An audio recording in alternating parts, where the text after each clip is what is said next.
Olá, pessoal do terceiro ano. A gente vai passar para vocês agora a quinta aula de Sociologia, que vai abranger o assunto abordado no módulo 5 da apostila de vocês.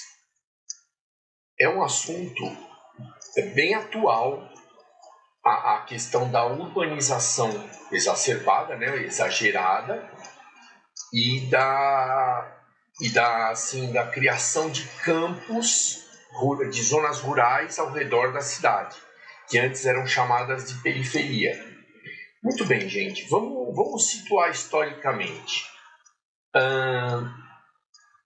As cidades passaram a surgir com o declínio do sistema feudal, onde, quando da descentralização do poder feudal e a recentralização do poder no rei, lembram disso de história? O rei novamente queria absorver o comando do país, da nação.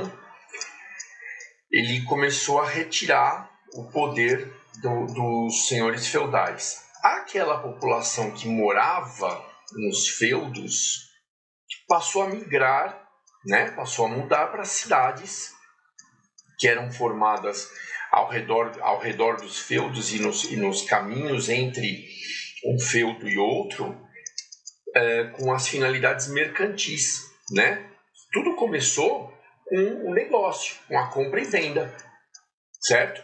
A compra e venda e a distribuição de produtos que eram comercializados, principalmente produtos vindos do Oriente. Gente, por que eu estou falando isso para vocês? Porque desde essa época a gente já tem o despontar, a gente já tem o início do processo capitalista. Já temos o início da dinâmica do capital, certo? A dinâmica do dinheiro, a dinâmica do lucro.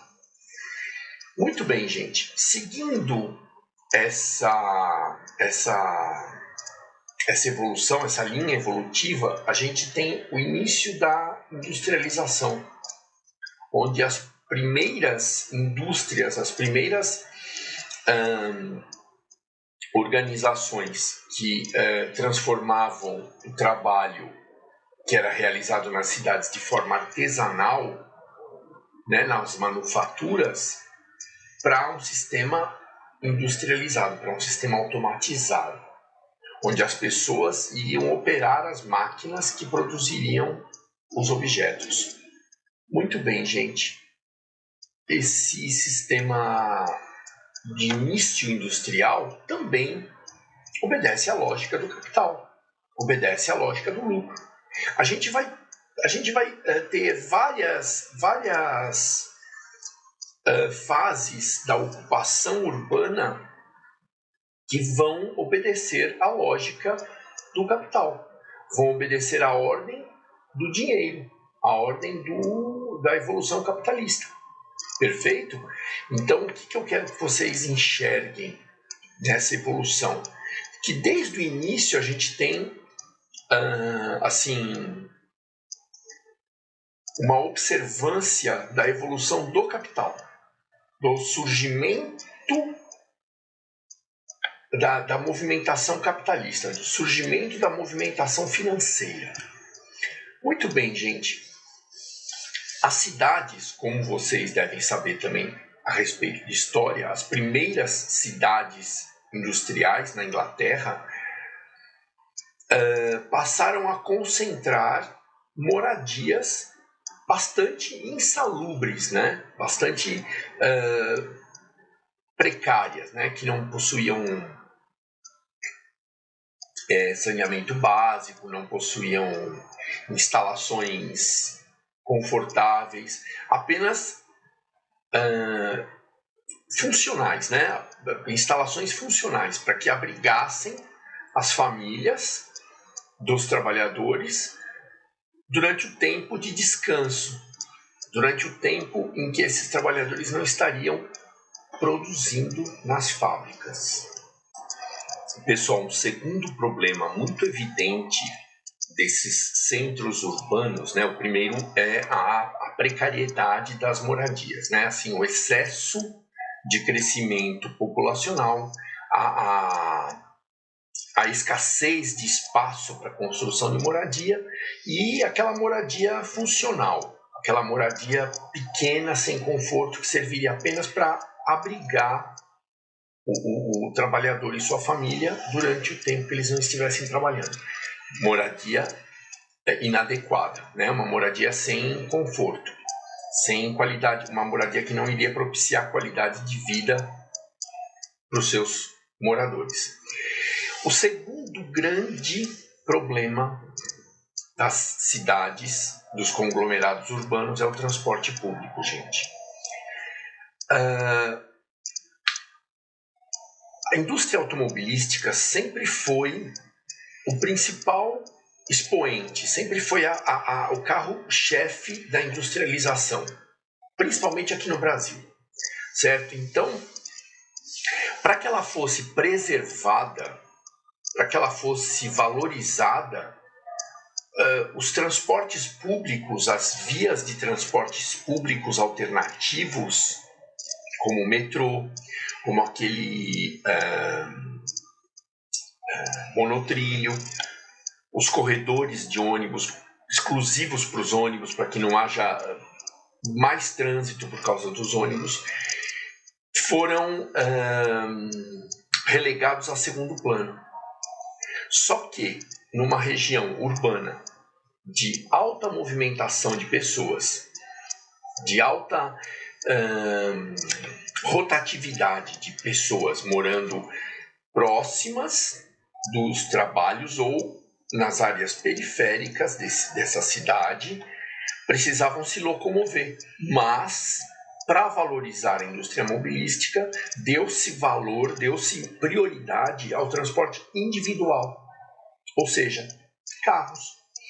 Esses transportes, além de lotarem o espaço útil das vias da cidade, provocam a poluição ambiental mais intensa. Concordam comigo? Por gentileza, pensem no que eu estou falando. Se a gente tivesse uma malha de metrô e uma malha ferroviária mais eficiente, você concorda que as pessoas deixariam de usar o próprio carro e passariam a usar essas malhas para se locomover da sua casa até o trabalho e vice-versa? Vocês concordam comigo? Essas pessoas que moram nesses centros comerciais, nesses centros urbanos mais populosos, também não conseguem acessar com facilidade os serviços de saúde, os serviços de lazer. Por quê? Vai faltando espaço para isso. Vai faltando, primeiro, para acessar os serviços de saúde, falta uma malha de transporte adequada. E para acessar os espaços de lazer, essas pessoas têm que se deslocar cada vez mais para longe da cidade. Porque na cidade não há lugar para espaços de lazer. É simples assim. Eles estão sendo reduzidos ao mínimo aceitável. Percebe? Então, assim, para toda a população de São Paulo, por exemplo, vamos tomar São Paulo como exemplo, não há parques o suficiente, não há áreas verdes o suficiente. Em contrapartida, também não há hospitais o suficiente. E os hospitais que são construídos pelo poder público ou pela iniciativa privada também não comportam todas as pessoas. Por isso que nós temos problemas de filas nos hospitais. Nós temos problemas de aglomeração de pessoas além da capacidade dos equipamentos de saúde. Percebe? É mais um problema seríssimo da urbanização sem planejamento. A gente não pode deixar de citar a sujeira e a pavimentação desse conglomerado urbano. Gente, a sujeira é inevitável, porque as pessoas vivendo, elas produzem lixo, né? Elas produzem detritos. E a pavimentação faz com que cada vez menos existam áreas de escoamento da água. Ou seja, vamos parar para pensar. Se o solo não está mais exposto, porque está asfaltado, não existe mais absorção da água, das chuvas, naquela região, certo? Então o escoamento daquela água vai todo se concentrar num local, que normalmente é insuficiente para o volume de água daquela região inteira. Percebe?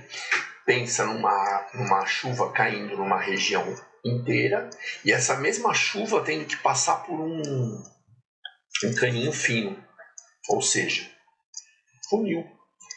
E esse funil significa o que em termos práticos? Enchente. Certo? Não há... Porque a terra foi sobrepujada, né? foi sobreposta por asfaltamento para tornar a cidade mais trafegável. Não existe mais absorção do solo, portanto a área que recebe a chuva tem que escoá-la, a chuva tem que escoá-la numa região pequena, através de tubulações pequenas, através dos rios, né, que não comportam a chuva inteira. Eles são, na natureza, eles têm capacidade limitada ao leito e às margens, né? Até a página 2 também, né? Pode ampliar muito as margens, que é enchente do mesmo jeito.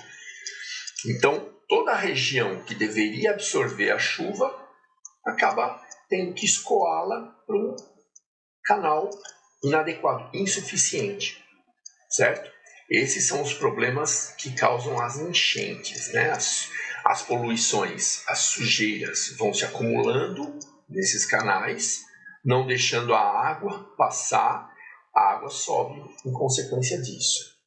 E aquela área enorme que deveria absorver a água, cujo solo deveria absorver a água de chuva, também não o faz, não cumpre sua tarefa. Portanto, acaba ocasionando enchentes, quando essa água consegue ultrapassar a sujeira e chegar nos canais de escoamento que não são suficientes para aquela área inteira. Gente, um problema também complicado nos centros urbanos é a especulação imobiliária. Que a partir do momento que você tem muita procura e a demanda continua constante, né, o território é o mesmo, você passa a ter valorização das terras urbanas, né, dos pedaços de terra das cidades. E a verticalização das cidades, ou seja, a concentração de pessoas em espaços verticais, que nada mais é do que uma concordância com o processo capitalista, com a dinâmica do capital. Percebe? Ou a expansão horizontal, que é a cidade se alargando horizontalmente, né, nas terras que não estavam habitadas e fazendo com que as pessoas de menor renda tenham que se deslocar para as periferias e se localizar cada vez mais longe do seu trabalho, ocasionando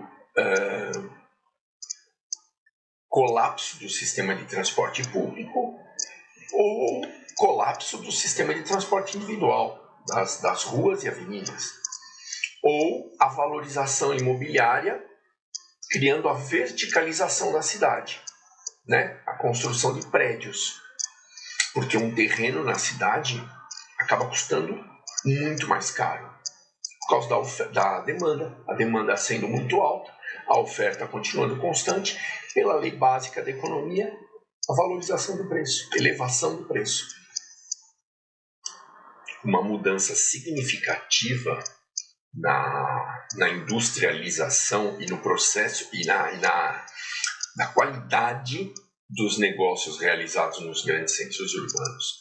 As indústrias vão se deslocando para lugares mais longe do centro, mais longes do centro, para poder ter mais espaço para estocar matéria-prima ou produto acabado e ter um maior espaço para se desenvolver, para aumentar a sua produção. E os espaços urbanos vão concentrando cada vez mais atividades improdutivas, ou seja, especulação financeira, né? Os grandes bancos, né, que vão apenas operar dinheiros, valores a juros, as empresas de telecomunicação, né, que são empresas de pesquisa técnica e científica ao redor da transmissão de dados, e vão ser sedes administrativas de conglomerados financeiros de origem brasileira, no caso de São Paulo, ou em grande parte de origem estrangeira, de empresas multinacionais que passaram a operar aqui. O escritório de administração se concentra no centro da cidade por uma simples questão de acesso às telecomunicações e aos serviços de infraestrutura comercial e urbana, sendo que as fábricas, os processos de manufatura mesmo, os processos de produção de bens começam a se deslocar ou para regiões mais periféricas da cidade ou para lugares fora do país, né? Para locais onde seria mais barata a produção daquele item. Percebe, gente? Então é um processo um pouco complicado, essa urbanização exagerada, né? Exacerbada. Ela acaba causando vários inconvenientes, vários motivos de baixa qualidade de vida na região urbana. Gente, um assunto que eu lembro bastante de ter caído uns 2 ou 3 anos seguidos nas provas de Enem era a gentrificação. Gente, o que é gentrificação? Os centros urbanos que estão antigos e já degradados acabam sendo adquiridos por incorporadoras e por construtoras que constroem condomínios fechados no centro da cidade, altamente fortificados e com muitas facilidades, assim, com uma tecnologia de construção e de infraestrutura muito moderna nos centros das cidades. E acabam também expulsando aqueles moradores mais antigos, os donos desses imóveis centrais, para que sejam construídas essas regiões gentrificadas, ou seja, regiões cujo alvo de consumo, né, os futuros moradores serão pessoas de uma renda bem mais alta, que permanecerão no centro, porém numa região, num complexo fortificado, né, num complexo cuja segurança será mantida particularmente, né, através de empresas de segurança, e terá uma infraestrutura de serviços, lazer e serviços como saúde e supermercados muito modernizada, percebe? Haverão condições de moradia, qualidade de vida numa região que antes era degradada, que era o centro da área urbana. Esse processo é chamado de gentrificação, certo? Ele será uma bolha de um padrão de vida elevado dentro de uma região degradada, percebe? Então não esqueçam, esse processo de gentrificação é um tema recorrente nas provas de acesso. Gente, agora também nós vamos falar de um assunto importante que vocês saibam. toda essa aula, a quinta aula de Sociologia do terceiro ano, é muito importante. Todos os assuntos que eu estou abordando aqui, tá? Mas esse em particular é um assunto que, se bem estudado, se bem trabalhado, pode gerar muito conteúdo para vocês em redação, coisa muito contemporânea, coisa muito moderna. E vocês precisam tomar conhecimento dessa tendência mundial para que vocês possam entender algumas notícias e alguns movimentos geopolíticos, tá? Gente, há alguns anos atrás, as áreas do interior dos estados do Brasil, por exemplo, no interior de São Paulo, por exemplo, eram movidas por indústrias que se instalaram nessa região, certo? Indústrias automobilísticas, indústrias de móveis, indústrias de autopeças, enfim, várias. Com o processo de globalização, as produções, as indústrias produtoras, os processos de produção foram sendo deslocados para as áreas de menor custo de produção, onde a mão de obra é mais barata. Gente, isso aí é óbvio, né? Tudo em nome do progresso, tudo em nome do capital. E aí essas produções espalhadas, né, articuladas, vão ser unidas e coordenadas por centros administrativos que operam através de redes digitais, né? Já não existem mais tanta necessidade de viagens para reuniões basta uma boa conexão de internet. Percebe o que eu estou falando?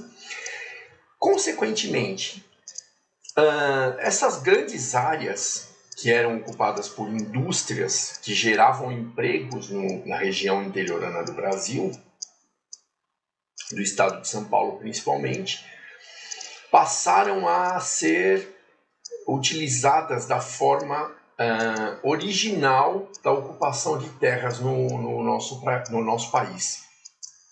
Qual seja, latifúndios monocultores. O que significa latifúndios monocultores? Grandes extensões de terra, de mesma propriedade, produzindo um produto em alta escala, com tecnologia elevada, numa escala de produção bem alta, uma escala de produção otimizada. E exportando isso, porque os países em desenvolvimento no qual o Brasil se encontra, no grupo dos países em desenvolvimento no qual o Brasil se encontra, são grandes exportadores de commodities. O que são as commodities, gente? São essas produções em massa, para que elas sejam destinadas à alimentação da aldeia global, para que ela seja destinada à produção de aço na aldeia global, para que ela seja destinada à construção civil na aldeia global. São os insumos básicos do crescimento de capital. Percebe? Assim, feijão, soja, arroz, leite, laranja, enfim, minério de ferro, a extração, tanto a extração vegetal para commodities, como a extração mineral, né? Existe também a extração mineral para commodities. Minério de ferro, os elementos que vão fazer parte da fabricação de cimento. Então tudo isso passou a existir nas regiões onde haviam indústrias. E, consequentemente, os grandes centros que operavam serviços e pequenas indústrias passaram a dar lugar para as empresas, para os centros administrativos dessas empresas globais, para que dos centros urbanos possam ser geridos os negócios nas regiões interioranas e nas regiões internacionais, nos outros lugares onde a mão de obra é relativamente barata para a produção. De que maneira, gente? Existe uma central que reúne esses centros administrativos. Essa central está em algum lugar do mundo, dependendo da nacionalidade da empresa, e esses centros administrativos vão coordenando essas manufaturas locais, mesmo que elas sejam interioranas, altamente automatizadas, altamente informatizadas, empregando poucas pessoas especializadas, né? Aquele trabalhador sem especialização está cada vez mais sem vez no mercado, está cada vez mais sem oportunidade, porque agora o que está determinando a empregabilidade é o conhecimento da informática, da telecomunicação. Então a falta total de especialização está tornando a empregabilidade desses elementos que a possuem cada vez menor. É uma coisa interferindo na outra, né? Vocês vão perceber, assistindo essa aula inteira, que isso é um dominó, na verdade, né? Isso é uma cadeia de peças que se encaixam ou que se derrubam, uma na sequência da outra, certo? Efeito em cadeia. Isso não acontece sozinho. Começou lá na Idade Média, com o desenvolvimento do lucro, né? O começo do mercantilismo, o fim daquela administração feudal, daqueles feudos absolutamente autônomos, para o surgimento das cidades ao redor das zonas de comércio, percebe? Comércio e distribuição com a geração de lucro. Terceiro ano.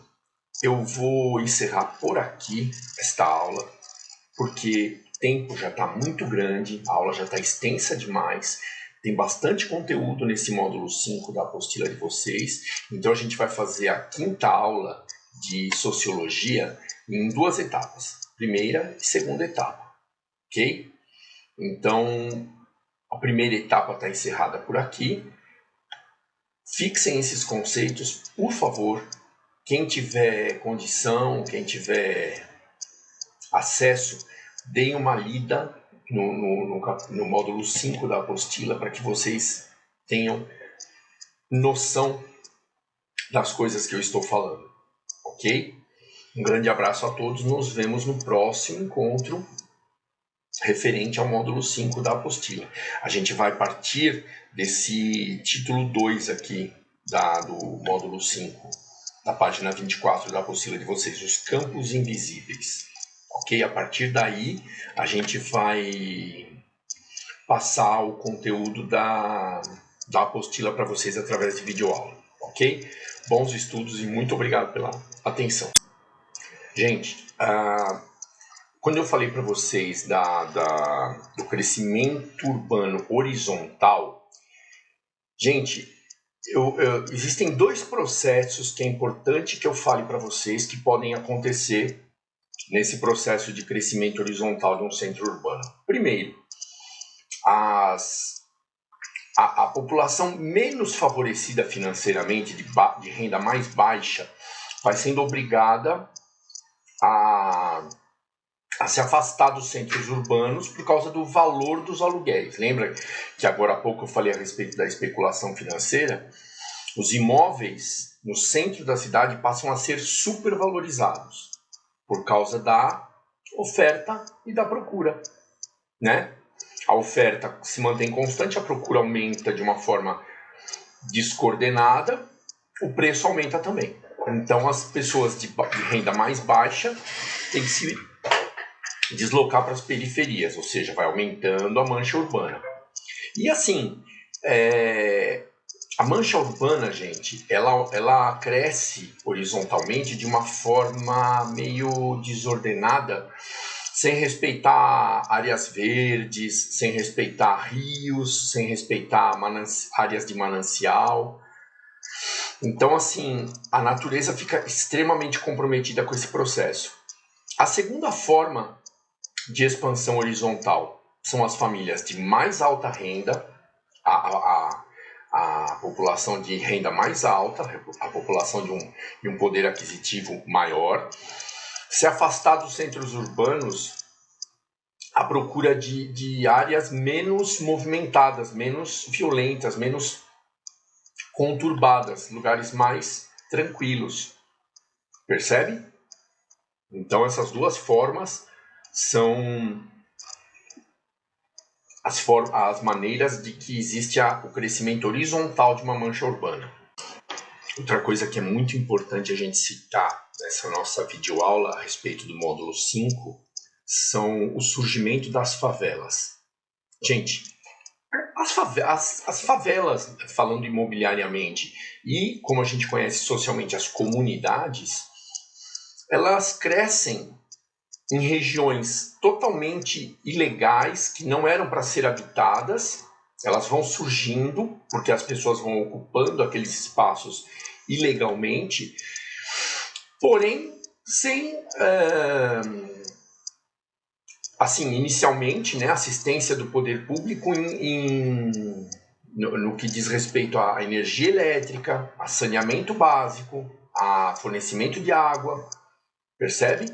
Então, acaba se tornando um ambiente onde o poder público também não intervém em termos de segurança e de saúde, obrigando essas comunidades a conviverem num ambiente, entre aspas, sem lei, certo? Ou seja, as facções que habitam essas regiões, as próprias facções que são formadas nessas regiões acabam comandando a lei lá dentro. É como se fosse uma cidade menor dentro de uma cidade maior. E isso é complicado, tá? A dissolução dessas comunidades, imobiliariamente falando, das favelas, ocorre por reintegração de posse, né? Pedido de reintegração de posse na justiça dos reais proprietários daquelas áreas invadidas, ou pelo crescimento da infraestrutura urbana promovido pelo governo, ou seja, estradas, ruas, viadutos que vão ser construídos, enfim. Gente, isso acaba gerando uma grande quantidade de moradores de rua, daqueles que não se propõem a morar longe do centro. Ou a gente volta naquele processo de ampliação horizontal, de crescimento horizontal. Algumas pessoas que não têm condição de morar nessas comunidades próximas do centro, que são construídas em áreas ilegais, acabam migrando para as periferias maiores, certo? E esses processos todos acabam evidenciando mais as diferenças sociais, as diferenças de renda, né? As grandes diferenças sociais, né? As rendas muito altas convivendo com as rendas muito baixas, e as classes sociais cada vez mais distantes, né? Uma degradação da convivência social.